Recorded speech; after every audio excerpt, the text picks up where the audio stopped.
이게 50년 전 얘기라고요. 50년 전. 근데 지금 그렇게 말하는 사람이 있냐고요. 선교사가 있지만은 주일날 톡하면 비고 애들이 아파도 한국에 오고 시집간 딸이 애기 나도 애기 봐주러 오고 모든 회의에 부지런히 참석하고 선교지 비우는 거 아무렇지도 않게 생각하거든요. 코로나 때에 한국 선교사의 45% 이상이 한국에 와 있었습니다. 근데 그럼 와서 한 달 있었던 게 아니고 1년, 1년 반, 어떤 사람은 2년까지 있다가 한국에 주저앉은 분도 있고 선교지로 돌아가신 분도 있잖아요. 그러면은 선교사님들이 1년, 1년 반을 떠나서 한국에 와 있을 때 선교지의 변화가 있었냐고요. 그분이 하던 일에 무슨 뭐 큰 문제가 일어나고 뭐 그런 게 한 건이라도 있었냐고요. 즉 하나도 못 들어봤거든요. 선교사가 현지에 있는 게 있어도 그만 없어도 그만 이런 얘기는 안 하겠어요. 그러지만은 내가 선교사 한 사람이 보내가지고 이 나라 선교를 내가 다 책임진다 이런 생각을 하면은 안 되거든요. 아프리카나 남미나 아시아의 많은 나라 가운데서 선교사가 제일 늦게 들어온 나라가 조선입니다. 한국이에요. 우리나라에 온 선교사는 일본을 거쳐서 다 오고 중국을 거쳐서 다 온 거예요. 그런데 아프리카 가든 남미 가든 어느 나라를 가도 이미 선교사들이 벌써 200년 전에 들어가 가지고 가서 열심히 사역을 하다가 그 사람들이 생각하면 이 정도면 됐다 그러고 떠나가는 거거든요. 그 이후에 한국 선교사는 선교를 시작을 하는 거예요. 근데 선교사가 들어가서 사역을 할 때는 과거에 100년 이상 사역했던 이런 것들이 다 깡그리 무시가 돼. 선교사들이 열심히 사역했던 그 현장에 한국 선교가 들어가고 파송교회 목사님은 우리 선교사가 그 지역에 처음 들어가가지고 이러이러한 일을 하고 있다 이렇게 얘기하기를 좋아하는 거예요. 전부 외부자적인 시각이거든요. 선교를 곡해하고 있어요. 그래서 한국교회의 선교사나 파송단체나 파송교회 목사님이 생각해야 되는 거는 우리는 외부자다. 만약에 내부자면은 그 땅의 주인이고 우리가 그 땅의 선교를 책임지면은 코로나가 와서 떠나면 되겠어요? 에볼라가 와도 그 땅을 떠나지 않아야 되는 거예요. 제가 보니까 코로나 때 아무도 자기 나라 떠나지 않잖아요. 아프리카에 있는 에볼라가 왔을 때 그 나라 떠나나 에볼라 걸리면 죽는다고 하는데 아무리 엄청난 치사율이 높은 병이 와도 안 떠나잖아요. 이게 내부자라고요. 그러니까 외부자 중심의 선교를 하면은 시작이 잘못된 거죠. 저희가 지금 얘기하고 있는 거는 외부자인 교회나 선교사가 내부자인 선교지 교회에 대해서 내부자들의 의견을 존중해야지 선교사 생각이 존중이 되어져 가면 안 된다. 이런 말씀을 드리는 거예요. 그래서 우리 속담에 그런 말 있잖아요. 구슬이 혀말이라도 깨워야 보배. 내가 보기에 적당한 거 아닌 것 같은데 제가 재미나이한테 다 써서 싹 써가지고 탁 눌러서 그림 그려줘 그랬더니 이렇게 나온 거예요. 그러니까 한국말만 구슬이 서말이라도 꿰어야 보배 하고 정말 꿰고 있네요. 예. 한국 선교사가 35,000명, 해외에서 봤을 때 35,000명이고 저희가 생각할 때는 22,000명 보거든요. 그래서 이게 전부 각자 놀아요. 각자 놀아요. 전부 자기 일 자기가 하는 거예요. 지팔 지가 흔들어요. 그러나 파송교회가 있고 후원교회가 있으니까 그냥 선교사가 노는 건 아닌 거예요. 무슨 일을 해요. 해는고 파송교회도 후원하고 기도 편지 보내고 하니까 전혀 문제가 안 되는데 이게 정말 미션 포스로서 한국교회가 지리적으로는 비서구에 있지만 경제적으로는 서구와 가까운 이런 선교를 우리가 해나가야 되는데 그런 면에서 우리가 리딩하는 역할을 할 수 있고 뭔가 전략을 제시하고 이런 일을 할 수 있는가 이런 생각을 하는 거죠. 그래서 저희가 생각하는 게 뭐냐면은 열린 지역과 닫힌 지역을 구분을 해서 열린 지역에는 선교사가 떠나도 그 지역에 교회가 있기 때문에 처음부터 선교사 떠나면 이 사역을 누가 맡길고 그래가지고 교회가 선교사를 계속 파송하는 이런 구조가 아니라 처음부터 현지 교회와 사역을 해야 된다. 열린 지역에 대해서요. 현지 교회를 사역해야 되고 이게 평신도 분들도 헌신해서 선교지를 갔는데 뭔가 선교사로서 일을 해야 된다고 생각을 하니까 교회를 시작을 하고 현지인 목사 월급 주면서 데리고 있다가 매니지라는 거예요. 교회를 매니지 이런 일을 하면은 안 된다. 이렇게 우리가 생각을 하는 거죠. 그리고 닫힌 지역으로 많이 가야 돼요. UPG 지역으로. UPG 지역으로 해야 되는데 UPG가 도시에 있다고 그러니까 도시에 많이 있으려고 하는데, 보세요. 인도네시아의 저 자카르타 근처에서 국제학교 있는 데가 살라티카라는 데거든요. 다 거기가 있어요. 살라티카에. 태국만 해도 국제학교가 방콕하고 치앙마이 있으니까 집중적으로 방콕과 치앙마이 있어요. 미전도 종족 사회가 한다고. 그리고 교회 하나 세워가지고 목회하고 있는 거거든요. 이런 식의 선교가 지극히 전략적이지 않다. 전략적이지 않다. 그래서 선교사는, 파송단체는 우리가 외부자이기 때문에 현지인이 어떤 생각을 하는 걸 되게 중요하게 생각을 해야 돼요. 그래서 파송이 중요한 게 아니고 배치가 중요한 거예요. 배치가. 그래서 제가 갑자기 생각이 나가지고 이제 저 제미나이한테 내가 줬어요. 이렇게 태국하고 브라질 선교사 파송하고 그 사람들이 가서 교회 개척하는 거 한번 그려봐라. 그랬더니 제 치앙마이 위에 있는 건데 거기 교회가 많잖아요. 지금 태국 전체에서 교회가 가장 많은 데가 치앙마이거든요. 여기저기 교회가 있는데 선교사가 또 하나 교회를 시작해.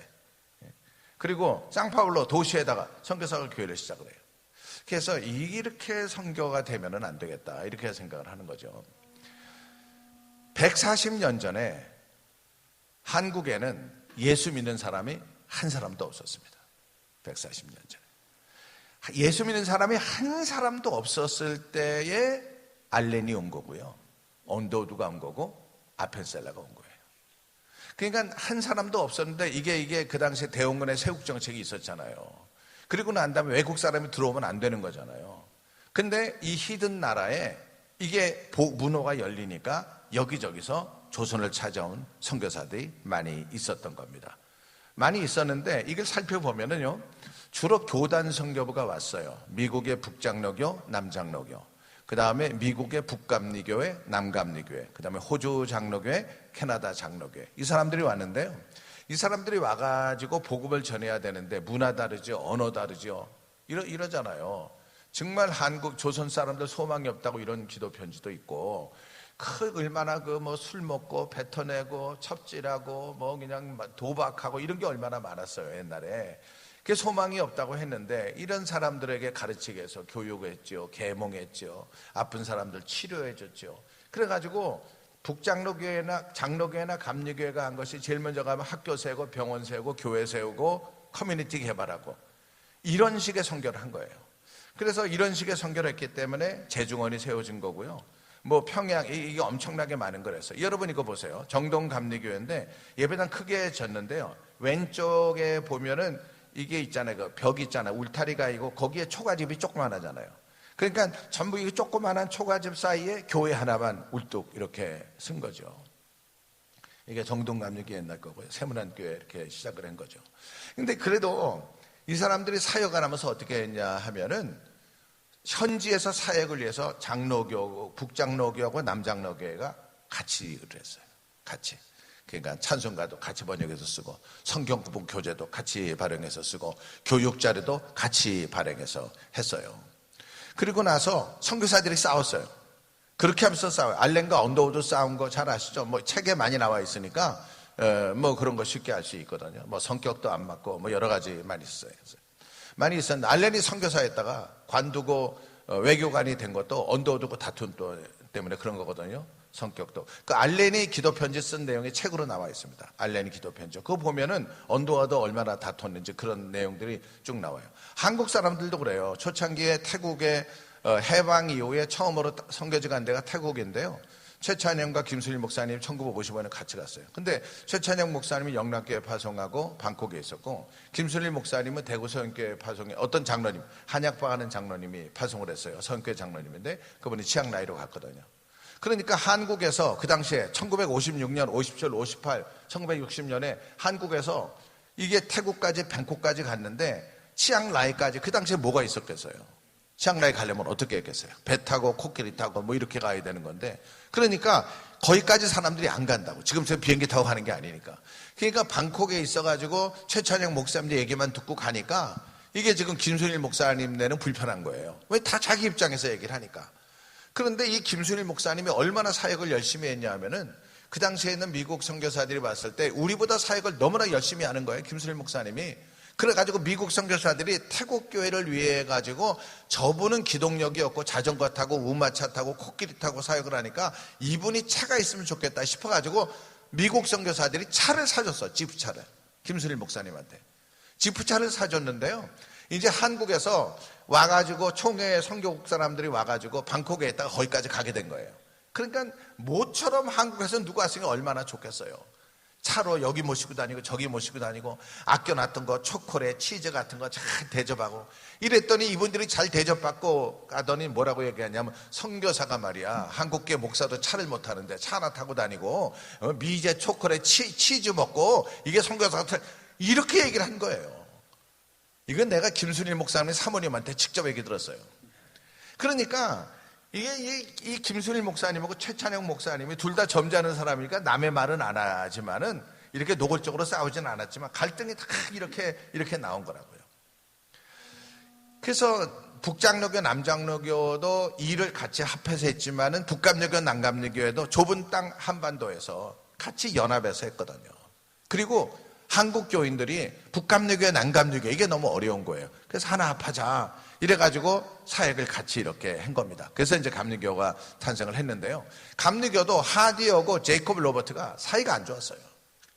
원산에 있을 때 1907년에 평양 대부흥운동 있기 전에 1903년에 원산 부흥운동 일어난 게 하디 때문에 그러거든요.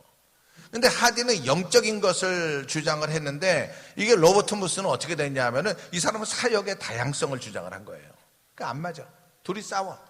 그래가지고 하디는 원산에 있고 무스는 서울로 내려오게 된 거죠.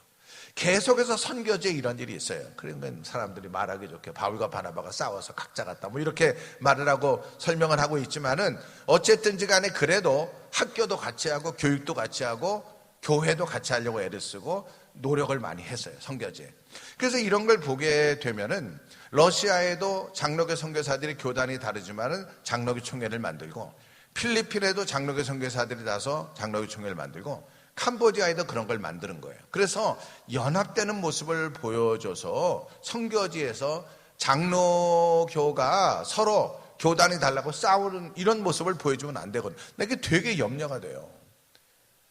그 오늘 강의하고는 관계가 없는 거지만은 북한의 예를 들어서 통일 이후에 우리가 교회를 세우러 간다고 했을 때, 이게 교회를 세우려고 했을 때 이게 장로교고 감리교 합동하고 통합하고 백석하고 고신 다투면 어떻게 해요? 예? 그 더 좋은 장소 더 적혀져. 그러면은 복음을 하나도 모르는 이 북한의 사람들이, 김정일, 김정은 우상에 있는 사람들이 이걸 기독교라는 게 사랑의 종교가 자기들끼리 싸우는데 이래가지고 예수 믿겠어요? 이래가지고. 그래서 선교지에서도 그런 일을 안 해야 되거든요. 그래서 하여간 어쨌든지 간에 서구 선교사들은 와가지고 제일 먼저 그런 일을 한 거예요. 그래서 서구 선교의 패턴을 이렇게 얘기할 수가 있어요. 복음이 있는 곳에서 복음이 없는 곳으로 가는 거예요. 교회가 있는 지역에서 교회가 없는 지역으로 가는 거죠. 기독교 지역에서 비기독교 지역으로 가면서 선교는 누가 하냐? 특별한 부름받은 선교사가 하고 선교단체가 하는 거예요. 그럼 교회는 뭐 하나? 교회는 기도하고 헌금 보내주는 거예요. 그래서 병원을 하든가 학교를 하든가 이렇게 해가지고 해서 관심 보이는 사람 있으면 그 사람들 데리고 교회를 시작을 하는, 이런 것이 서구 선교의 패턴이에요. 이런 선교 패턴을 우리가 뭐라고 얘기하냐면 선교학적으로 크리스텐덤 선교라고 얘기를 하는 겁니다. 그러니까 한국에 있는 많은 이분들의 그 책이, 자서전이 한국말로 많이 번역이 되어 있는 거기 때문에 한국계 목사님들이 생각할 때도 이게 선교는 가서 학교 세우고 병원 세우고 센터 세우고 커뮤니티 개발하고 이런 건가 보다 이렇게 이해를 하는 거예요. 이렇게. 그러니까 선교사들이 가서 센터 세우면 센터가 뭔지도 모르고, 교회가 그냥 선교사가 센터 세우면 다 센터 세워야 되는가 보다 이렇게 가지고 후원을 하는 거죠. 왜냐면 몰라서 그러는 거예요. 몰라서. 그래서 이런 것들이 건강한 선교 모습이 나와야 된다. 그러면은 그동안에 서구에서 미국이나 유럽이나 영국이나 캐나다나 뭐 호주나 이런 나라들이 열심히 헌금을 해가지고 순교했죠. 순교가 이렇게 해서 해왔는데, 오늘날의 이들 교회 상황은 어떤가? 교회 상황. 미국 장로교 같은 경우에는요, 교회가 동성애를 받아들이는 순간에 전체 교회가 8,400개인데 2,200개가 떠났어요. 동성애 반대해가지고. 감리교는 더 심해요. 22,000교회인데 7,600교회가 떠나고 1,900교회가 문을 닫았어요. 교인들이 다 떠나니까. 그리고 나서는 이건 뭐 동성애 인정하는 건데, 이거는 미국 감리교회 동성애자인 스토킹 주교를 감독에 선출하고, 지금 캔터버리 대주교가 여자잖아요. 지금 여자예요. 근데 동성애를 자기가 동성애 하진 않아요. 그러나 동성애에 너그러운 사람이 주교가 된 거예요. 지금 전 세계 장로교회 마덜 처치가 그 스코틀랜드 장로교회입니다. 그래서 스코틀랜드 장로교회 에딘버러에 가면은 하이스트리트이 있는데요. 로얄 마일이라고 그러거든요. 에딘버러 대학에서 나오면은 이 길에는 로얄 마일, 이게 제일 중요한 도로고, 거기에 이제 소위 말해서 그 존 낙스가 목회하던 교회가 거기 있어요. 근데 그 교회 제가 직접 가봤어요. 그 교회가 몇 명이나 모이는가? 그 교회가 한 30여 명 이렇게 모여요. 예배당이 기가 막히거든요. 그리고 그 교회 들어가는 입구 왼편에는 뭐라고 써 있냐면, 이 교회는 전 세계 장로교회 마덜 처치라 이렇게 써 있는 거예요. 그럼 오늘날 처치 오브 스코틀랜드는 선교사가 몇 명이나 되냐? 이거는요 2025년 말인데요, 제가 그 홈페이지에 들어가서 이게 받아놓은 거예요. 거기에 미션 파트너라고 써 있잖아요, 왼쪽에. 그리고 오른쪽에 5명 있어요. 이스라엘과 팔레스틴에 있는 사람 스튜어트 질리안이라는 사람이 있고요, 이태리에는 피오나라는 사람이 있고, 말라위에는 게리라는 사람이 있고, 또 말라위에 케네스 로스가 있고요. 지난 2주 전에 한국에 왔다 갔어요. 그 다음에 잠비아에는 키스라는 사람이 있잖아요. 요거 다예요, 요게.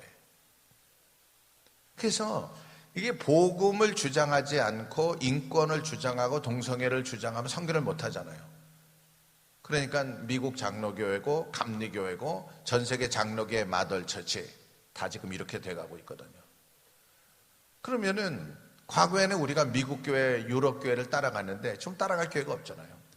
그러면 지금 기독교인 분포는 어떻게 되느냐? 아래 보세요, 아래 보면은요, 이제 그 회색 같은 게, 연한 회색 같은 게 글로벌 로스니까 서구의 기독교인이에요. 미국, 캐나다, 호주.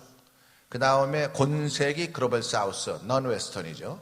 여기는 아시아, 아프리카, 남미의 기독교인인데, 1900년도에 기독교인이, 서구의 기독교인이 82%고 비서구의 기독교인이 18%인데, 오늘날 2020년에는 서구의 기독교인이 33%고 비서구의 기독교인이 67%예요.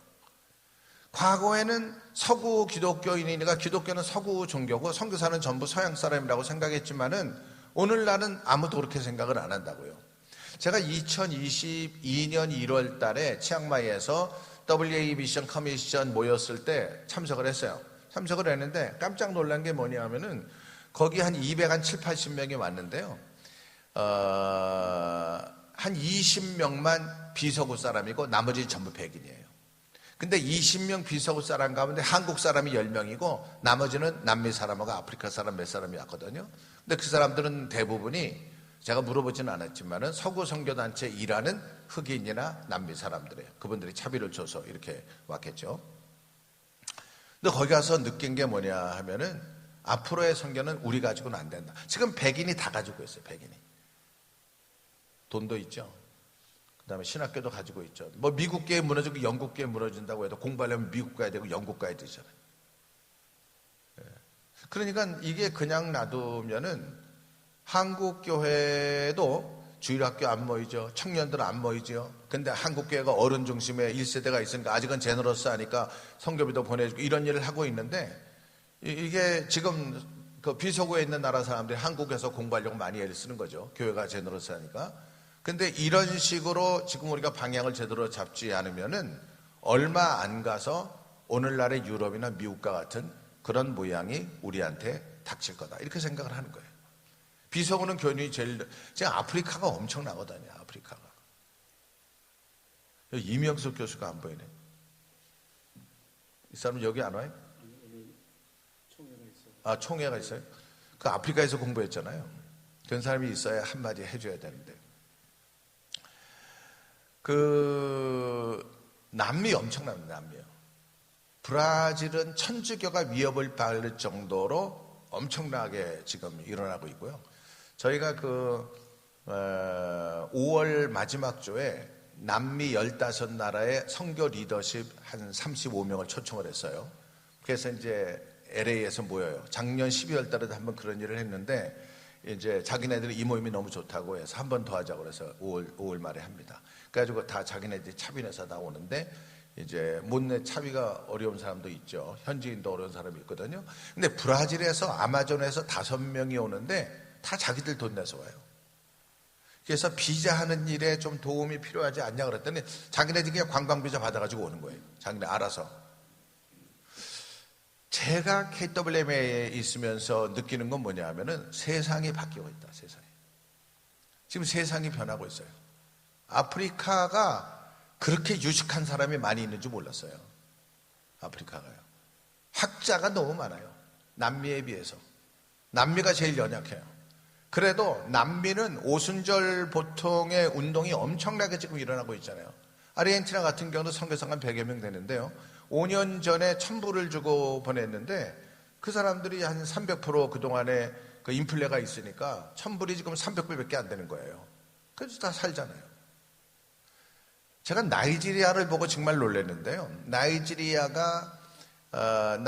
교단 에콰라는 교단이 있어요. 거기 그 SIM이 만들어진 교단인데 지난번에 그 로잔에서도 만나고 WA 때도 만났어요. 만났는데 그 당신의 선교 얼마나 하냐 그랬더니 우리가 선교사가 한 1,100명쯤 있다 이렇게 얘기해요. 그 어떻게 맞냐 그랬더니 나이지리아 안에 한 1,000명이 가고 나이지리아 밖에 하여간 100명인가 50명인가 내 숫자가 정확하지 않은데 100명, 50명이 있대요.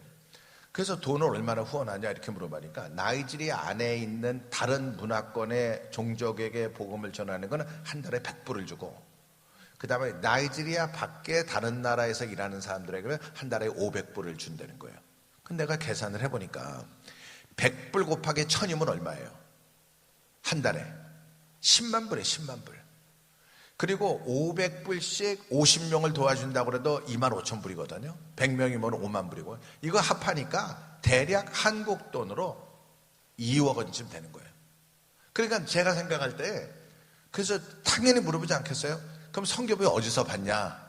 돈이 어디서 나와서 이 사람들 다 2억 원씩이나 이렇게 매달 도와주냐? 이렇게 내가 물어봤거든요. 여러분 같으면 안 물어보겠어요? 지금 아프리카 나이지리아 교회인데 그랬더니 이 총무가 뭐라고 얘기를 하냐면 외부에서 들어오는 돈은 1달러도 없고 다 우리가 헌금해서 준다는 거예요. 이 가난한 아프리카 교회들이 헌금해가지고 한 달에 15만 불 이상을 외부로 보내는 거예요. 세상이 바뀌고 있는 거예요. 그냥 몽둥이로 머리를 하나 그냥 꽝 맞은 것 같은 그런 느낌인 거예요. 세상이 바뀌고 있어요. 그러면 앞으로 선교사는 서구에서 나오겠나? 비서구에서 더 많이 나올 거라고요. 근데 이 비서구의 특징은 뭐냐면은 아시아나 아프리카나 남미는 가난하다는 거예요. 가난하니까 결국은 선교사가 비서구에서만 계속 나올 수밖에 없는 거죠. 비서구에서. 그러니까 1970년에 글로벌 사우스 비서구 12% 그리고 글로벌 노스 서구는 88%인데 선교사가 2021년에는 서구 선교사는 똑같은데 비서구 선교사는 이제 20만 3천 명, 17만 명이 늘은 거예요. 17만 명. 그러면 왜 다중중심적 선교라고 말을 하냐? 왜 다중중심적 선교라고 말을 하는 이유는 과거에는 선교사를 보내는 나라를 미션 포스라고 얘기를 하고 선교사를 받아들이는 나라를 미션 필드라고 얘기를 하는 거예요. 그러니까 미션 포스는 서구고 미션 필드는 비서구가 딱 그림이 그려진 거예요. 근데 오늘날은 어떤 상황이냐면은 선교사를 보내는 나라가 예를 들어서 한국만 해도 해방 이후에 선교사 보내기 시작했잖아요. 지금은 케냐도 보내고 나이지리아도 보내고 무슨 뭐 남아공도 보내고 우간다도 보내고 탄자니아도 보내고 브라질도 보내고 아르헨티나도 보내고 인도도 보내고 필리핀도 보내고 몽골리아도 보내고 태국도 보내고 인도네시아도 보내고 여러분 교인 숫자에 비해서 선교사를 가장 많이 보내는 나라가 몽골입니다. 몽골 200명에 200명 몽골이요. 근데 필리핀 선교사가 나가서 서구 선교사처럼 땅 사서 예배당 짓고 센터 짓고 학교 짓고 이런 거 할 수 있겠냐고요. 인도 선교사가 나가서 그런 일 할 수 있겠냐고요. 그러니까 과거에는 미션 포스에서 미션 필드로 선교사를 보내는데 선교사를 파송하는 걸 중심으로 봤을 때는 지금은 어떤 나라든지 선교사를 받기도 하고 보내기도 하는 거거든요. 전 세계에서 선교사를 가장 많이 보낸 나라가 미국인데 선교사를 가장 많이 받아들인 나라가 미국이에요. 우리도 선교사를 많이 보냈지만은 한국에도 선교사가 지금 많이 와 있어요. 인도도 선교사를 많이 보내지만 선교사 많이 가죠. 필리핀도 많이 보내지만 많이 가잖아요. 그래서 선교사를 보내는 것을 중심으로 봤을 때는 이게 폴리센츄리라는 말이, 폴리라는 말이 라틴어 폴라, 이게 많다는 얘기잖아요. 센츄리는 센터라는 얘기거든요. 중심이 많다는 거예요. 그러니까 선교사를 보내는 거를 봤을 때에 그 중심이 여러 개다. 이렇게 해서 폴리센츄릭이라고 얘기해요. 한국말로는 다중중심적 선교, 이렇게 얘기를 하는 거예요. 근데 이 다중중심적 선교도, 폴리센츄릭 선교도 배경에 따라서 해석이 달라요. 서구에서는 뭐라고 얘기하냐면, 로잔에서는 뭐라고 얘기하냐면, 서구에서는 우리가 서구가 선교를 하는 건데 서구 교회가 제한이 있으니까 하나님께서 선교의 지경을 비서구까지 넓혀서 우리가 동역을 한다. 이렇게 얘기를 해요. 로잔이나 서구 사람들은요. 그리고 어떤 사람들은 센터가 많다는 얘기는 센터가 없다는 얘기다. 그러니까 센터는 예수밖에 없다. 또 이렇게 말하는 사람도 있는 거예요. 그리고 비서구 사람이지만은 서구 선교단체에 속해 있어가지고 월급을 받는 사람들은 이게 폴리센츄리란 말이 되질 않는다. 선교는 돈이 없으면 할 수 없는 건데 무슨 돈도 없는 비서구가 선교를 한다고 그러느냐, 이렇게 얘기를 하는 거예요. 그러니까 이 폴리센츄릭에 대해서 이 사람은 이렇게 말하고 저 사람은 저렇게 말하고 자기는 이게 각자가 가지고 있는 퍼스펙티브에 따라서 이해가 다 다른 거예요. 그래서 제가 이런 걸 다 배격을 하고 각자가 어떻게 해서든 간에 문자 그대로 왜 서구학자들이 폴리센츄릭이라고 하느냐 하는 얘기를 말씀을 드린 거예요. 그래서 요즘의 흐름이 뭐냐면은 From Christendom to Polycentric Mission. 그러면은 이 크리스텐덤에서 앤드류 왈스가 뭐라고 얘기했냐면은, 앤드류 왈스는 돌아가신 분이지만 이 사람이 얘기한 선교 아젠다를 오늘날의 선교학 교수들이 다 써먹고 있는 거예요. 이 사람의 한 말을요. 크리스텐덤 선교는 이 시대 최고의 선교 방법이지만 비록 이 시기가 남반구 교회가 크리스텐덤 선교로부터 예수를 믿었지만 지금은 떠나가야 된다. 기독교는 더 이상의 소고 종교가 아니고 세계 종교로 회복해야 된다. 이분은 아직 살아있어요. 필립 젠킨스. 이 사람 뭐라고 그러냐면 서구 주도의 기독교 부흥 시대는 끝났다. 한국 기독교는 북반구 기독교를 답습해 부흥하는 교회가 되었지만은, 그리고 외국 선교사들이 초기에 긍정적인 영향을 많이 미쳤지만은 이제 한국 교회는 북반구 기독교에서 벗어나야 된다. 옛날에 그랬잖아요. 툭하면 그냥 미국에 가가지고 몇 교회 돌아보고 와서 그대로 이렇게 도입해가지고 교회가 부흥하고 새로운 거. 지금은 미국 사람이 우리한테 와서 배워야죠. 그래서 이 선교 운동을 이해를 해야 되는데, 크리스텐덤 시대에는 어떻게 선교를 하고 오늘날의 폴리센츄릭 다중 중심적 시대는 어떻게 선교를 해야 되는 건데, 선교 주체가 크리스텐덤에는 서구 교회 선교 단체지만은 지금은 전 세계 교회, 아시아나 아프리카나 남미 교회가 선교가 중요 주체가 되는 거죠. 그 다음에 리더십도 과거에는 서양 사람만 리더십 했지만 이제는 다문화 사람, 나라마다 리더십이 다른 거예요. 이게요, 유피지에게 복음을 전하기 위해서 만들어진 것이 이게 FTT라는 겁니다. Finishing the Task라는 건데, 2000년도에 빌리그레암 재단이 주최해가지고 암스테르담에서 미국과 유럽의 선교하는 단체 리더들 다 모아놓고 이제 소위 말해가지고 이제 회의를 서부터 금요일까지 회의를 해서 이 시대에 남아있는 미전도 정적에 대해서 우리가 어떻게 하면 좋으냐, 뭐 이런 의논을 한 거죠. 뭐 월화수목해도 정답이 없어요. 왜냐하면 연합도 안 될 뿐만이 아니라 하여간 안 되는 거예요. 그 목요일 날 오후에 갑자기 그 CCC에서 지저스 영화 만든 폴 애슐리라는 사람이 이거 아무리 얘기해도 안 되니까 우리 테이블에 있는 사람만이라도 한번 FTT를 해보자. Finishing the Task를 한번 해보자. 이래가지고 얘기를 했더니 거기에 이제 소위 말해서 이제 IMB 남침역의 총재도 있고, 그 다음에 저 CCC도 있고, 그 다음에 그 위클립의 리더도 있고, YM의 리더도 그 몇 사람 중요한 사람 모여가지고 모여서 그걸 한 거예요. 그래서 이 사람들이 미전도 종족을 우리가 입양을 하자, 할 만큼 하자. 그래가지고 이제 그 운동이 71번째 테이블에서 일어났기 때문에 그 운동을 테이블 71 이렇게 얘기를 하는 겁니다.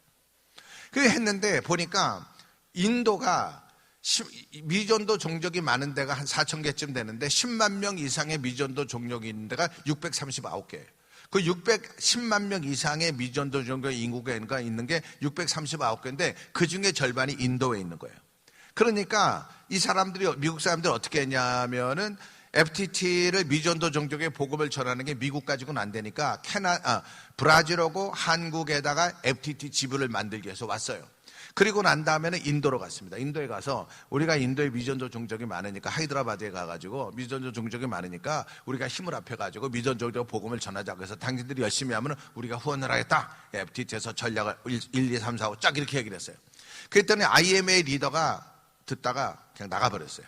나간 이유는 여기는 인도인데, 아니 인도식으로 접근 방법을 생각을 해야지. 서양 사람들 돈 가지고 와서 이렇게 훈련하고 이렇게 훈련하면 우리가 재정을 지원하겠다 이렇게 얘기를 하니까 돈 안 받겠다, 니네식으로 못한다. 그리고 다시 말해서 미국 사람이 인도를 용병처럼 생각해서 이렇게 하면 우리가 돈을 주겠다 얘기를, 우리 안 받고 안 하겠다. 인도 사람이 세더라고 그 당시에. 선교도 서구에서 비서교가 아니고 from everywhere to everywhere 되는 거죠. 이런 것들이요. 그래서 핵심 가치가 뭐냐 하면은 과거에는 아웃사이더가 중심이 된 거야. 서구 선교, 이게 지금 미국 선교사는 이런 사람들 가면 지금도 뭘 가르칠까? 요 생각만 하거든요. 요 생각만. 아웃사이더 중심은 이제는 안 된다 이 말이에요. 인사이더 중심, 파트너십을 가져야 되고 내부자가 어떻게 생각하는지를 거기에 관심을 가져야 되는 거거든요. 이 서구 교회가 갖는 오해는 뭐냐면은 우리는 성숙한 사람이니까 가면은 비서고 사람을 좀 가르쳐야 된다 이렇게 생각을 하는 거예요. 그런데 그 맨 아래 보세요. 서구 교회는 더 이상 교사가 아니라 배워야 될 위치다, 학생이다. 비서구 교회는 미래를 보여주는 거울이다 이런 거예요.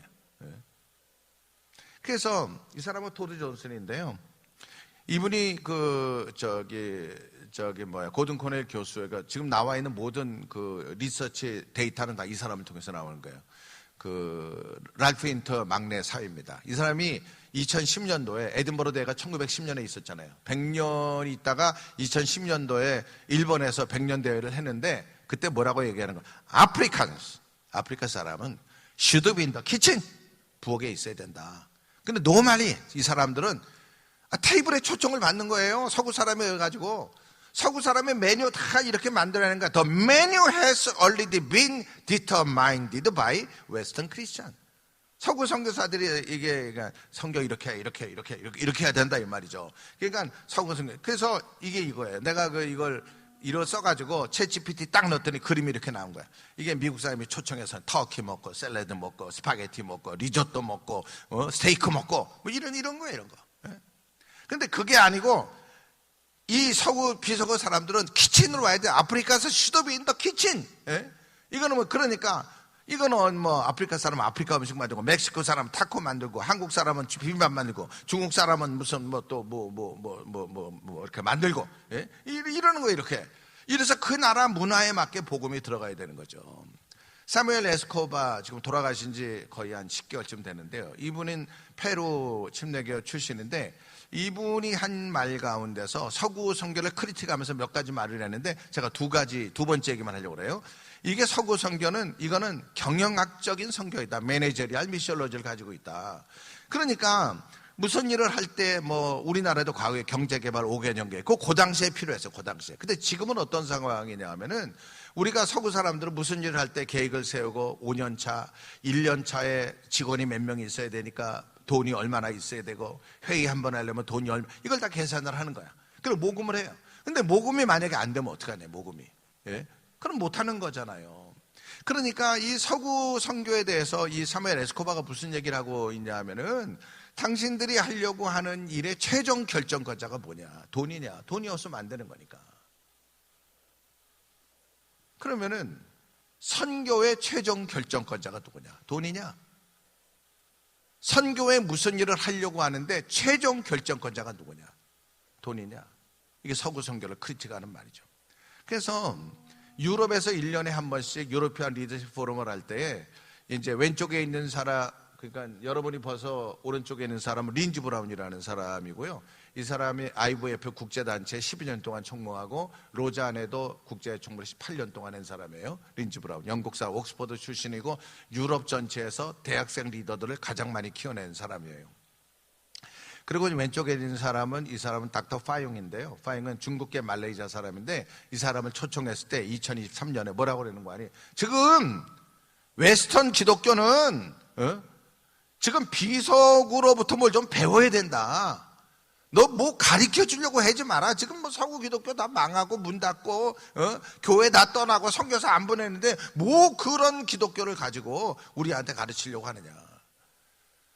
아니 살아계신 하나님을 믿는 교도였으면 한국 교회도 부흥해야지. 왜 주일학교 떠나고 교회 문 닫고 젊은이들 헌신 안 하고 왜 이런 기독교를 비서구에 갖다 줬냐. 지금은 비서구의 교회가 외려 성경에 얘기하는 초대교회에 가까운 거지 서구의 기독교가 가까운 것이 아니다. 그래서 지금은 웨스턴 크리스찬은 런해야 된다. 런 from the rest of the world로부터 이런 일을 해야 된다. 그러니까 선교사들도 똑같이 선교적인 자세를 바꿔야 되고 고쳐야 된다 이런 얘기하는 거죠.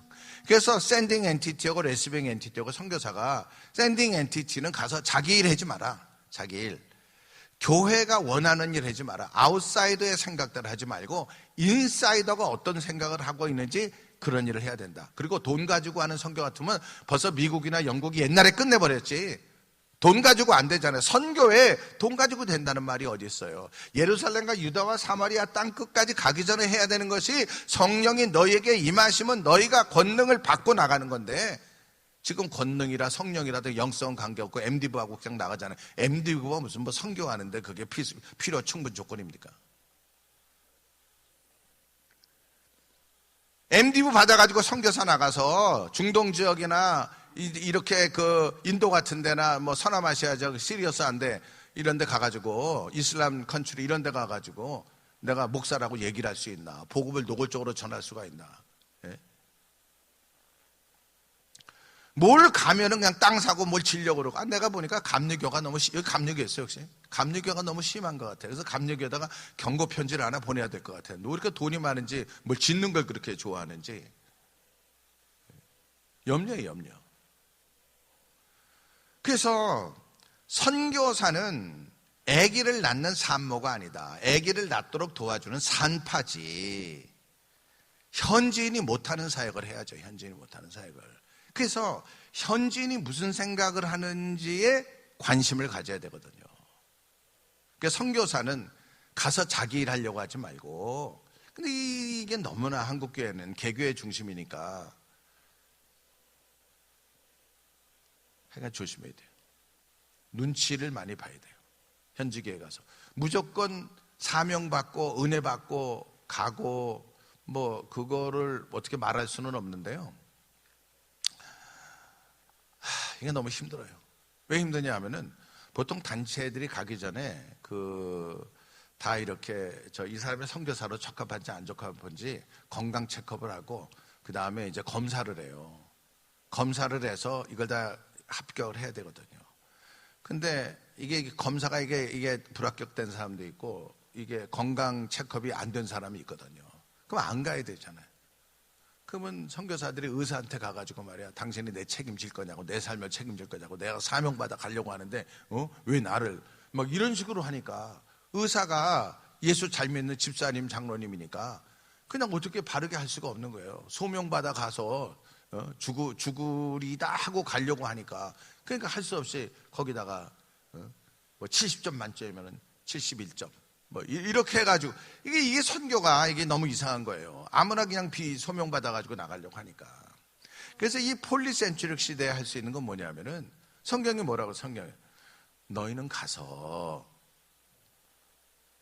아니 성경에 선교사가 가서 교회 세우라는 말이 있냐고요. 선교사가. 그래서 제가 선교사 가서 교회 세우지 마라 이런 얘기 아무리 해도 아니 성경에도 안 나와요. 뭘 교회가 중요하죠. 교회 세워야죠.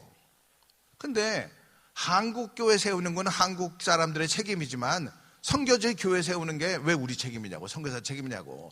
140년 전에 한 사람도 예수 믿는 사람이 없었을 때에 선교사들이 했던 그 전략을 오늘날 전 세계 어디를 가든지 간에 교회가 다 있는데 왜 선교사가 거기에 숟가락 하나 더 올리냐고요. 이게 바닷가에 어장에 고기가 조금 있고 바닷가에는 더 많은 고기가 있어요. 선교지가 예수 믿는 사람이 1, 2%밖에 안 되는 거거든요. 거기 현지인 목회하는 거라고. 거기에 선교사가 들어가서 같이 목회를 해요. 잘 짓고 에어컨 놓고 뭐 피아노 갖다 놓고 한국교회처럼. 근데 그게 선교사가 할 일이냐고요. 너희는 가서 모든 종족으로 제자를 삼아라 이렇게 얘기를 했지. 제자 삼는 일에 힘을 써서 이게 같이 경쟁하면 되겠냐고요. 저 넓은 바다에 가면 더 많은 고기들이 있으니까 가서 제자 삼아라. 그리고 그 제자가 교회를 세우고 목회하도록 만들어줘야죠. 제가요, 다 설명은 하지는 않겠지만은요, 제가 지난주 광주에 가서 이 최영정 선생에 대한 그 스터디를 보고 너무나 감동받아서 책 2권을 사왔어요. 근데 이 사람은 어떤 사람이냐면은 그 광주 양림동에 가면 있어요. 이 사람이 평양신학교 졸업했어요. 광주 지역의 처음 목회자인데, 처음 목사인데요. 유진벨이 난감리교회 호남성교의 아버지라고 그러잖아요. 유진벨이 자기의 집을 교회로 만들었을 때 거기 참석해서 예수 믿기를 작정했어요. 열심히. 그리고 난 다음에 파이세드라는 선교사가 올 때 유진벨이 이 사람에게 가서 그 선교사님을 모시고 와라. 이렇게 가서 모셔가지고 이제 말에 태워가지고 이렇게 끌고 이렇게 오는데 중간에 이 선교사님이 그때 겨울이었던 것 같아요. 그냥 옷도 못 입고 추워서 벌벌 떠고 있는 나 환자 여자를 본 거예요. 그래서 선교사님이 내려가지고 그 사람에게 자기 옷을 입혀주고 말에 태우고 그리고 이제 가는 건데 이 여자가 나 환자 걸린 여자가 지팡이를 떨어뜨렸어요. 지팡이를 떨어뜨리니까 선교사님이 이게 최영정한테 뭐라고 그랬냐면 지팡이 좀 주워서 줘라 이랬거든요. 이 사람 지팡이를 못 줍는 거예요. 이거 만졌다가 나 환자 균 나병 걸리면 어떡하나 한참 망설였어요. 그래서 선교사가 빨리 주워서 줘라 얘기를 하니까 그제서야 좀 줘서 이렇게 줬거든요. 그리고 이 사람이 회개를 했어요. 야, 나는 이거 지금 만지지도 못하는 그거를 직접 데려가지고 자기 옷을 입히고 부축해서 말에 태우고 가는 저 선교사의 저 마음을 보니까 나는 아무것도 아니구나. 그래서 자기 사저 1000평을 들어서 남한자들을 돕습니다. 그리고 이게 나중에 소록도의 남한자촌이 세워지는 일에 결정적인 역할을 하는 거예요. 그래서 선교사가 한 사람을 제대로 했더니 이 사람이 일본 순찰한 적이 있었는데요. 일본 순찰하면서 독립운동가들 다 풀어줬어요. 전부 다 풀어줬어요. 그리고 러시아 시베리아의 선교사도 가고요. 그래서 한 사람을 제대로 세운다는 게 정말 중요하다. 성경대로 너희는 가서 제자 삼는 일을 해야지 예배당 하나 저녁하고 은퇴할 때까지 목회하고 돌아오면서 그게 선교다. 교인들도 선교지에 가면은 선교사님한테 목사님 내 교회가 어디 있어요? 이렇게 물어보는 거예요. 얼마나 이게 부담스럽겠어요. 한국계 목사님들이 교회를 좋아하니까 선교사가 교회 시작한다고 하면은 가서 뭐 상가를 빌리든가 땅을 사서 예배당을 짓든가 그러고 말이 되고 문화가 돼야지. 그게 현지인 목사님 월급 줘가지고 데리고 있고, 예? 아니 이런 걸 왜 하냐고요. 이런 걸 10년이고 20년이고 자립도 안 돼가지고 전부 다 계속해서 교회 운영비도 줘야지 무슨 뭐 월급도 줘야 되지 이런 일을 왜 하냐고. 이게 선교사가 할 일이냐고. 이거는 한 사람도 예수 믿는 사람이 없었을 때에 했었던 그 일을 지금 전 세계 어디를 가든지 교회가 있는데 왜 그런 일을 하냐고요. 구슬이 서말이더라도 꿰어야지. 그래서 목회와 선교가 같은 게 아니다. 목회는 목회고 선교는 선교지. 근데 이거 동의 안 하는 거예요. 왜냐면 내가 만졌거든. 코끼리를 내가 만졌어요. 이거야 이거 코끼리는 이거야 이거 벽이야 벽. 응? 코끼리는 이거야 길쭉한 거야 코. 예? 코끼리 꼬리 내가 경험했는데 내가 만져봤는데 확실한데. 근데 이게 세임 페이지가 아니에요. 정답이 있거든요. 역사가 가르쳐주고 있는 거고 선교지 현상이 팩트가 있는데 그게 다 무시되는 거예요. 담임 목사 생각이 이거니까. 담임 목사가 생각하면 그대로 가는 거 아니에요. 이 왼쪽에 있는 사람은요. 이 사람은 이제 태국 사람인데요. 공부 실력이 좋은 사람이어서 미국의 국비 장학생을 와다 공부하고 약혼자는 호주에서 이제 공부하고 있었는데 이 약혼녀가 근데 이 사람이 약혼녀가 호주에서 예수를 믿게 된 거예요. 그래가지고 자기 약혼자 남자한테 편지를 보내가지고 나 당신이랑 결혼하지 못하겠다. 내가 당신보다 더 사랑하는 사람을 만났다. 우리 그만 헤어지자. 이랬더니 남자가 놀래가지고 누구냐? 예수다. 근데 예수가 누군지 모르는 거야. 예수가 어떻게 생겼냐? 어디 사냐? 그래서 여기 지금 같이 있다. 그래서 비행기 타고 날라왔어요. 이게 날라와가지고 한국 선교사 기성 성결교 선교사가 전도했거든요. 그래가지고 2달 동안 있으면서 예수를 믿게 된 거예요. 그래서 이 부부가 태국에 가가지고 무앙탁이라고 하는 교단을 만들고 교회를 목회를 하고 그 다음에 한 20여 개의 교회를 개척을 했어요. 오른쪽에 있는 사람은요, 이 사람도 태국 사람인데요, 고등학교 나온 사람이거든요. 근데 고등학교에 나온 사람인데 이거를 캐나다 오순절 선교사가 훈련을 시켰어요. 전도를 시키고. 근데 결론을 얘기하면은 태국에서 가장 큰 오순절 교회가 스쿰빗 소이6의 짜이사만이라는 교회가 있어요. 스쿰빗 소이6에. 뭐 많은 사람이 태국 갔다 오면 알 거예요. 한국 식당 있고 그런 데니까. 그 소이 6인데 거기에 담임 목사를 했어요. 그게. 그리고 그 전에는 뭘 했냐 하면은 태국 성서공에 총무를 했어요. 지금은 뭐 태국 전역에 다니면서 복음을 전하죠. 가운데 있는 사람은 누구냐면요, 청와대학 박사 출신이에요. 청와대학 박사 출신인데 부모님이 내 아들이 박사가 됐으면 좋겠다 그래가지고 박사학위 받고 난 다음에 부모님한테 박사학위증 드리고 그리고 예수를 믿기로 결심을 한 거예요. 천안문 사태 때. 그리고 이 사람에게 복음을 전한 거는 한국 선교사예요. 그래가지고 이 사람이 예수를 믿고 난 다음에 중국에는 기독교인이 한 1억 명 지금 있다고 그러잖아요. 그 1억 명인데 장로교, 감리교, 침례교인 이런 건 없어요. 그냥 5개의 큰 그룹이 있어요. 5개. 5개 큰 그룹 안에 1억 명의 교인들이 다 있는데 이 사람들이 선교사를 2030년까지 이제 2만 명을 보내자. 그래서 MC 2030, 미션 차이나 2030 이렇게 얘기를 해요.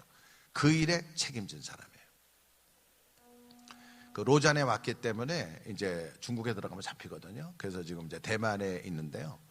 근데 하여간 어쨌든지 한 사람을 제자 삼고 그들로부터 일어나는 일을 기대해야지 선교사가 가서 예배당 하나 만들고 은퇴할 때까지 목회하다고 돌아오면 선교 잘했다는 이런 생각이 빨리 없어져야 된다. 이런 말씀을 드리는 거예요.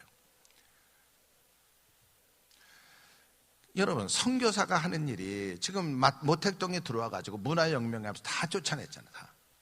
다 쫓아냈는데 지금 9천만 명, 1억 명이 있는데 선교사가 없어도 그 누가 선교사가 한 거예요? 누가 한 거예요? 누가? 왜 우리는 성령의 능력에 대해서 민감하지 못할까요? 아픈 사람에게 열심히 기도했어요. 주여 믿습니다 했는데 이게 보니까 고쳐서. 근데 의사가 뭐라고 그랬냐? 지난번에 우리가 오진했나 봐요. 아니 기도해서 고침 받았으면 할렐루야 해야 되는데 그게 왜 오진이라고 하냐? 왜 그거를 그 이상하지 않아요? 그러니까 선교사가 없어도 교회 십자가가 무너져도 중국에 거기 역사하시는 성령님이 있잖아요. 왜 그거 우리가 무시하죠? 인도도 그래. 인도도.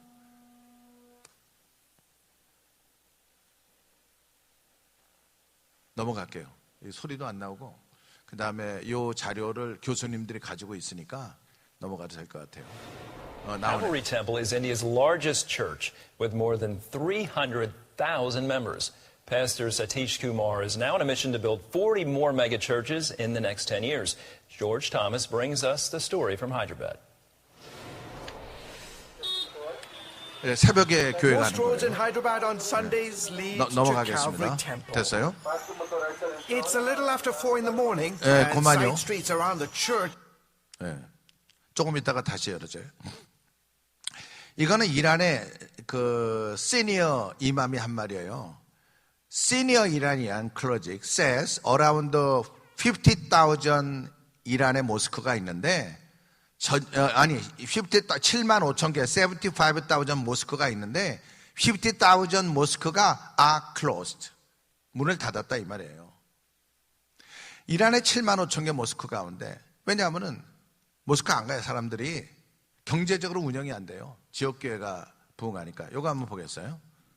이 소리 내게 해주세요. 이란 A 얘기예요. revolution is underway in parts of the region, a Jesus revolution. An unprecedented number of Muslims are forsaking Islam and choosing to follow Christ, especially in Iran. What if a nation steeped in centuries-old traditions started to change in ways no one saw coming? Picture 모스크에 this. 사람이 없어요. Churches packed with worshipers while mosques see fewer attendees.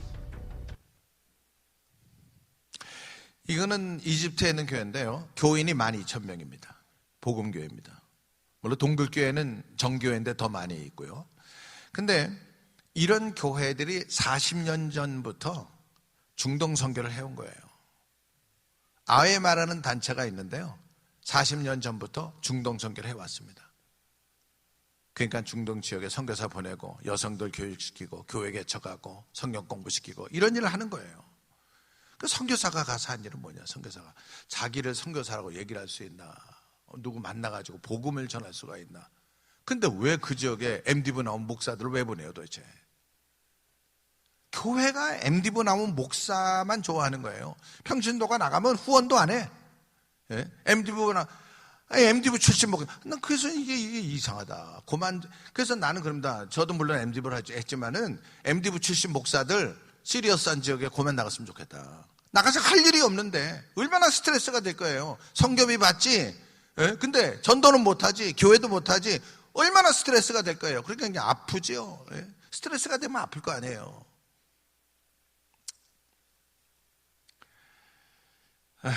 알제리아도 10년 만에 50배가 부흥했다고 그러고요.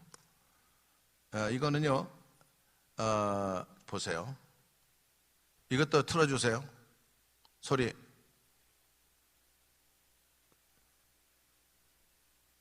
소리 나게 해주세요. 태국입니다. 엄청난 사람이 예수 믿죠. 세례 받으려고. 시간이 없으니까 넘어갈게요. 그 다음에 하나 더 있어요. 제가 이것도 소리 나게 해주세요. 그냥 보세요. 이렇게 가르쳐가지고 사람들이 수없는 사람이 예수 세례를 받습니다. 그래서 여기 2년 동안에 5,000명이 세례 받았다고 그러잖아요. 그래서 선교사가 직접 뭘 하려고 그러면 안 된다. 선교는 교회가 하는, 선교사가 하는 게 아니다. 교회가 선교를 하는 거다, 교회가. 그래서 이 교회가 무슨 선한 영향을 줘야 되고, 선교사는 아기를 직접 낳는 산모가 아니고 현지인이 아기를 낳을 수 있는 산파 역할을 해야 된다. 그래서 저희가 생각할 때 앞으로의 소망은 선교사는 툭하면 선교지를 떠나지만 죽을 일이 있어도 안 떠나는 사람은 현지인이니까 미래의 선교의 소망은 현지인밖에 없다. 현지인밖에. 그래서 이런 상황을 보면서 저희가 한국 선교를 다시 생각해 보는 겁니다. Rethinking Korean Mission in World Christianity Today and Beyond. 그래서 우리가 지난번에 모였을 때 한 600명 정도 저희가 전략적으로 초청했는데, 그래서 폴리센츄릭 시대에 앞으로 우리는 동반자 선교를 해야 된다. 동반자 선교. 이거는 교단 가운데 있는 사람이 저고요. 그다음 왼쪽에 넥타이 맨 사람의 감리교 총무고요. 그 옆에는 고신 총무, 그 옆에는 합신 총무입니다. 그다음에 제 오른쪽에 있는 사람은 침례교 총무고요. 그 옆에는 성결교 총무고요. 그 옆에는 GMS 합동측 총무고요. 그 옆에는 통합측 교단 총무입니다. 이 사람들이 모여가지고 앞으로 우리가 한국교회는 현지인 중심의 동반자 선교를 하겠다. MOU를 하고 이렇게 보여줬어요. 저희가 그 남미에 갔을 때 작년에 12월 달 아까 얘기했죠. 갔다고요. 이때도 뭐냐면 동반자 선교를 한 거예요. 동반자. 이게 동반자. 그래서 나라들 다 이렇게 와가지고 현지인들 간다. 이렇게. 여기 있는 사람이 제일 왼쪽에 하얀 옷 입은 사람이 남미의 그 젊은이들, 우리로 말하면 성교한국 같은 일의 사무총장이고, 그 옆에 있는 사람이 지금 49살인데요. 코스타리카 사람인데 코미방 전체 사무총장이에요. 이 사람이요. 그래서 이제 그런 일을 해야 된다. 이런 거 다 우리가 동반자 선교한다. 다 이렇게 해서 MOU하고. 이거는 지난번에 이제 복음주의 선교학회인데 현지인 중심의 동반자 선교를 위한 선교신학적 토대를 만들어야 된다. 뭐 이런 거예요. 일방통행 선교를 동반자 선교로 한다. 현지인 세우는 동반자 선교. 제 옆에 있는 사람 한 사람은 주승중 목사님, 한 사람은 황덕영 목사님 해야 된다. 한국 선교미래 동반자 선교에서 차지해야 된다. 동반자 선교 선택안이 필수다. 한국 교회와 동반자가의 구축에 초점을 동반자 선교로 전환해야 된다. 가운데 있는 사람 감리교 총무고, 오른쪽에 있는 사람은 안교성 교수라고 통합 교수였던 사람이에요. 현지교회 요청이 하는 동반자 선교의 길로 가야 된다. 건물 산이고 사람을 세우고 동반자 선교. 뭐 아무리 얘기해도 뭐 그냥 뭐 얘기해도 사람들이 지금 자기 하는 일이 만족감을 가지고 있으니까 나 하는 일이나 후원이나 해주지 뭐 이렇게 저렇게. 그러니까 성교가 건강해지질 않는 거예요. 구슬이 꿰매어지질 않는 거예요. 코끼리 배 만지고 코끼리 만진 것처럼 내가 하는 일이 최고라고 생각하는 이 역사가 보여주는데도 한국 선교사들은 그런 거를 별로 관심을 안 가져요. 파송교회 목사님도 그런 일에 별로 관심을 안 가져요. 내가 하는 선교가 진짜 맞는 거다 이렇게 생각을 하는 거거든요. 코끼리 코 만지는 거예요. 그리고 우리가 고쳐야 될 일이 있는데도 코끼리가 거실에서 왔다 갔다 해도 무시하는 거예요. 무시하고 지금 우리가 하는 일만 계속하고 있는 거죠. 이 동반자 선교는 뭐냐면은 위에서 가운데요. 우정의 동반자 선교는 무엇보다 선교사와 현직의 사역자의 동등한 관계를 얘기하는 거. 맨 아래 보면은 선교는 전략이 아니라 태도의 변화예요. 선교사가 제가요 선교지에 있을 때 한 번은 GMS 선교사가 나한테 오더니 씩씩거리면서 와서 그랬더니 이것들이 그냥 선교사 말도 안 듣고 이게 벌써 잘못된 말이에요. 선교사 말을 왜 들어? 들을 사람 말이나 듣지. 내가 돈 주면 주인이라고 생각하는 거거든요. 대부분의 한국 선교사들이 현지인에게 월급을 주는 거거든요. 근데 현지인에게 월급을 주는 거는요, SIM이나 OMF도 현지인에게 월급을 안 주고, 전 세계에서 가장 선교를 잘하는 IMB, 미국의 남침노예교도요, 현지인에게 월급 주면 그냥 잘립니다. 여기서 말하고 있는 강대영 선교사도 현지에서 제가 지금 40년 된 선교사인데요, 태국에서 33년 있었어요. 중간에 제가 GMS 있을 때 잠깐 빼놓고는 20몇 년 있었는데요, 현지인에게 1달러도 내가 월급을 준 적이 없어요. 현지인에게 돈 주는 거를 아무렇지도 않게 생각하고, 목회하면서 현지인 목회자 데리고 월급 주는 걸 아무렇지도 않게 생각하는데, 이렇게 하는 국제단체라든가 건강한 단체가 없는데 한국 선교사만 이러는 거예요. 이 동반자 선교가 중요한 얘기인데요, 제가 네팔에 가니까, 우리 김한수 목사님 네팔에 있다고 했지.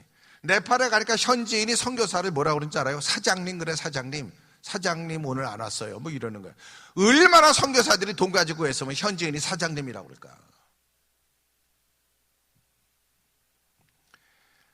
가운데 패러그래프. 1925년 존 모트 방한시 사무엘 모페트에게 한석진 목사님 말했어요. 선교사가 왕노릇 하려면 본국으로 돌아가라. 왕노릇 하지 마라. 사장님 하지 마라. 돈 가지고 힘쓰지 마라.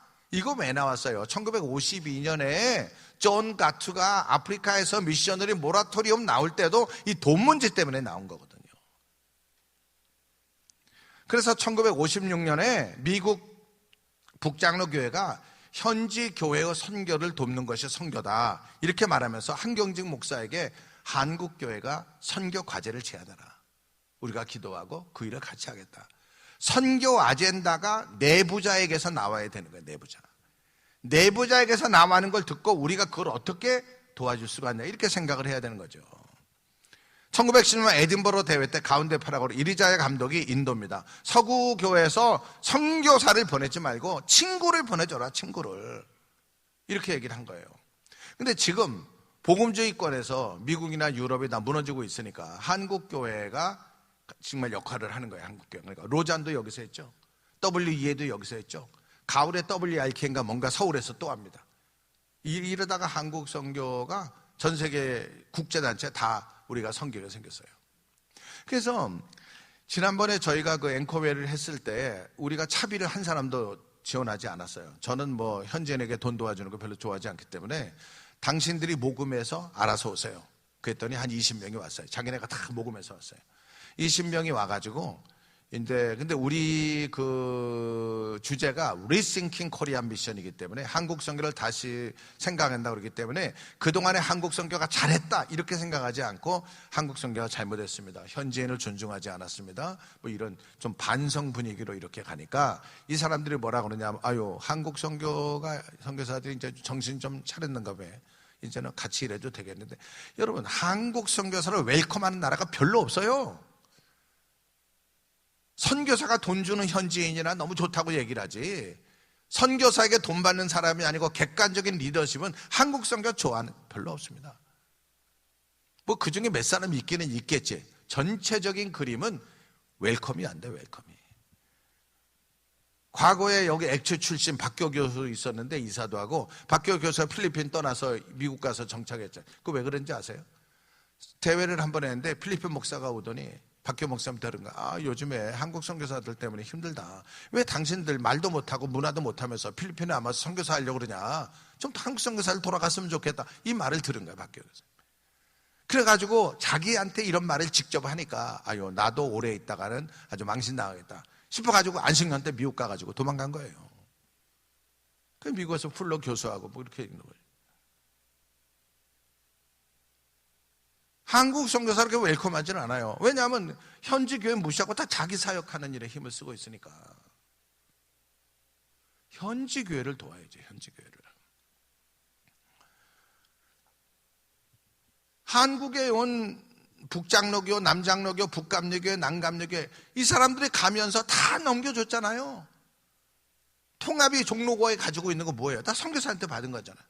여의도 오류동 침례교 가지고 있는 거 뭐예요? 건물들 전부 저희 침례교한테 받은 거잖아요. 광화문에 있는 건 뭐예요? 감리교. 여기 일령에도 있고 충정로에도 있고 그거 다 선교사들한테 받은 거잖아요. 근데 한국 선교사들이 나가서 그런 엄청난 일을 하는데 넘겨준 게 뭐가 있냐고요. 필리핀에 가가지고 필리핀 장로교 신학교 만들고 교단 만들었는데 필리핀 장로교 신학교를 만들어가지고 했는데 그걸 시간이 돼도 안 넘겨주거든. 그러니까 나중에는 이사들이 모여가지고 이사장 자르고 자기들이 결정해가지고 그냥 넘기고 말았어요. 우리가 정말 좋은 이양의 모델을 만들 수 있는데도 모델 만들지도 못하고 그냥 뺏기고 말았다고. 이게 선교라는 게 역사가 있는 건데 이 역사의 흐름을 지나간 200년 동안 서구 선교가 보여주는 거잖아요. 그거 따라해 우리도 그렇게 되는 거거든요. 근데 나만 특별해. 이게 통하지 않는 거예요. 그래가지고 이제 이 사람들이 한국에 와가지고 한국교회 변하는 모습을 보면서 우리가 하루 비원 구경을 시켜줬어요. 6월 달에 날씨는 휴미드하죠. 덥지요. 그러니까 누가 콜라 먹고 싶다 그랬어요. 콜라 먹고 싶다. 그랬더니 누가 콜라 먹고 싶다 그러니까 콜라를 이렇게 사주니까 남미에서 온 분이 어떤 분이 말하기를 앞으로의 선교는 코리아의 코오고 라틴의 라자가 앞에서 한국교회와 남미교회가 연합해서 세계 선교를 같이 했으면 좋겠다. 이렇게 얘기를 했어요. 그랬더니 싱가포르에서 온 분이 뭐라고 그러냐면 그 아시아가 빠지면 안 된다. 그래가지고 코알라가 된 거예요. 그래서 코알라가 됐는데 not Korea. 처음에는 K거든요. 근데 C를 넣은 거죠. 그래서 코알라, 크라이스트 오버 아시아, 아프리카, 라틴 이렇게 해서 하나님이 통치하시는 비서국가. 이게 매직 알파벳이에요. 아시아, 아프리카 다 포함되잖아요. 아랍까지. 그래서 이 코알라 운동을 저희가 지금 하고 있는데 여기에 이제 남미 전체 코미방, 아프리카 전체 마니, 싱가포르 여기 단체들이 다 이렇게 해요. 그래서 아까 얘기하는 것처럼 2024년도에 이렇게 모여가지고 우리가 두 가지 중요한 결정을 했어요. 두 가지 중요한 결정을 해가지고 사람들이 다 서명을 이렇게 했습니다. 이렇게 다 서명을 했는데 내용이 뭐냐면 그 두 가지예요. 첫째가 뭐냐 하면은 선교사들이 현지에 가서 현지인을 존중했으면 좋겠다. 현지 교회하고 같이 사역을 해야 된다. 여러분 미셔너리 처치하고 인디지니어스 처치에 대한 구분을 이해를 해야 돼요. 현지인이 자립을 하든지 안 하든지 현지인이 목회하면 그걸 인디지니어스 처치라고 그러고 자립을 안 하든지 안 하든지 선교사가 개입하면 그걸 미셔너리 처치라고 그러는 거예요. 미셔너리 처치는 인디지니어스 처치가 아닌 거예요. 선교사가 목회하는 게 이게 별로 바람직하지 않은 거라고요. 140년 전에 한 사람도 예수 믿지 않았을 때 선교사가 교회에 서서 목회를 잠깐 했는데 다 현지인에게 넘겨줬잖아요. 근데 왜 한국 선교사가 지금 전 세계 다니면서 이미 교회가 많이 있는데 교회 안에 세워놓고 목회하고 그리고 난 다음에 왜 그걸 매니지를 해? 2교회, 3교회, 4교회. 1992년도에 시카고에서 선교대에 있었을 때 아프리카 인도네시아 선교사 한 사람이 간지 15년쯤 되는데 교회를 한 300개 가까운 교회를 개척을 했대요. 그러니까 사람들이 다 일어나서 기립박수 치고 엄청나게 이랬어요. 그 다음에 생각해보자고. 15년에 300개를 했으면은 도대체 7년이면은 몇 개를 한 거예요? 150개 한 거잖아요. 200개라고 치자고. 200개. 200개면은 200 몇십 개거든요. 그때 내가 그래서 한 300개쯤 된다 이렇게 생각을 했어요. 200개를 해도 15년에 200개를 해도 그러면은 7년이면은 100개를 한 거잖아요. 7년이면은. 그러면 1년에 몇 개를 한 거예요? 1년에. 20년이라고 쳐도 1년에 10개를 하면은 한 달에 하나씩. 이게 물리적으로 가능하냐고, 이게 물리적으로. 목회하고 매니지, 이 매니지 선교를 미국 사람이 하는 선교를 한국 사람도 받아들여가지고 그냥 월급 주고 다 데리고 있는, 이게 선교냐고, 이게. 그래서 코알라가 계속 지금 모임이 있습니다. 이거는 2.5 지난번에, 이거는 3 한 거고, 이거는 뭐 중요한 사람들이 많이 왔어요. 저 파나마에서 했고, 그다음에 뭐 이거 다 넘어가도록 하고, 이번에 근데 그래가지고 코미방에서 거기에 이제 뭐 저 OMF 총재도 오고 위클립도 많이 왔는데, 그 남미 사람들이 한 700명쯤 모였어요. 파나마에서 모였는데 다 돈 많이 내고 왔어요. 돈 많이 내고 왔어요. 비행기 표 냈죠. 호텔비 내야 되죠. 다 자기 돈 냈어요. 이번에 아프리카도 그랬어요. 다 돈 내야 되는데, 거기에 쟁쟁한 서양 사람들 한 50명 왔는데 인사를 한국 사람 한 사람 저에게만 시켰어요. 비서구 모임하는데 서구 껴들면 안 된다. 이 사람이 그 아프리카 선교운동의 사무총장이에요. 이 사람 아까 보여줬죠. 예. 오른쪽에 있는 사람이 아까 제가 얘기한 거 있죠. 나이지리아. 우리가 1000명 11,100불씩 도와주고 외부에 나가 있는 사람도 500, 그거 얘기한 사람이에요. 근데 지금 중요한 게 뭐냐 하면은, 아직까지 복음이 안 들어간 지역에 복음을 전하는 거니까 이제 중동, 서남아시아 선교거든요. 그래서 MOU를 맺도록 저희가 도와주는데, 이게 이제 남미는 앞으로 우리가 중동에 UPG 선교만 하겠다, 뭐 이런 거예요. 그래서 그때도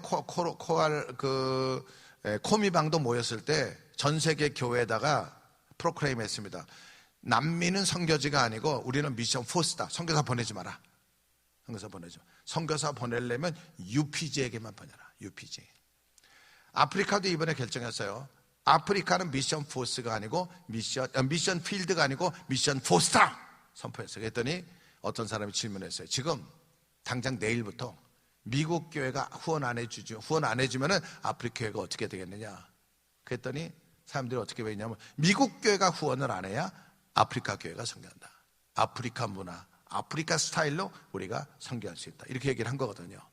그래서 지금은 어느 때보다도 UPG를 해야 되는데, 아까 잠깐 얘기했지만 한국 선교사 인도네시아 가면 대부분이 자카르타 아니면 살라티카에 있어요. 왜냐하면 살라티카에 국제학교가 있기 때문에.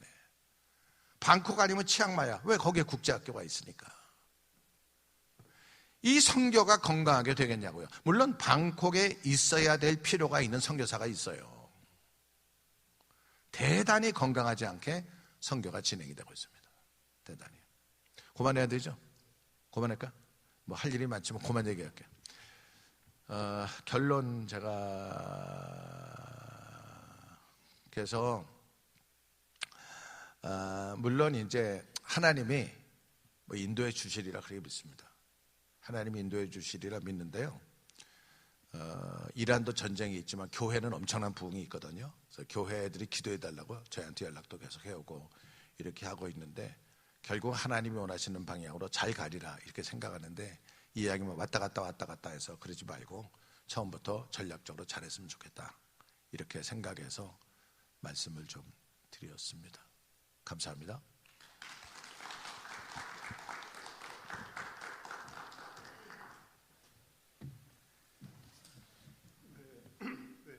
소리가 감사드리고요. 뭐 그닥 저희가 그렇게 한 것 같지는 않은데, 저희가 혼나는 그 시간인 것 같은 느낌도 있고요. 한국 교회의 한 구성원으로서 들어야 할 이야기가 아닌가라는 생각이 듭니다. 또 현장에서 선교사역 하시면서 느끼셨던 그런 안타까움을 나눠주셨고요. 또 한국 교회 선교가 어떤 방향으로 가야 하는지에 대해서 아주 절절하게 마음을 다해서 이야기해 주신 것에 대해서, 또 나눠 주신 것에 대해서 다시 한번 감사의 말씀을 드립니다. 또 저희 학교는 항상 선교와 연결되어 있는 학교이기 때문에 귀담아 드려야 할 이야기라고 생각이 됩니다.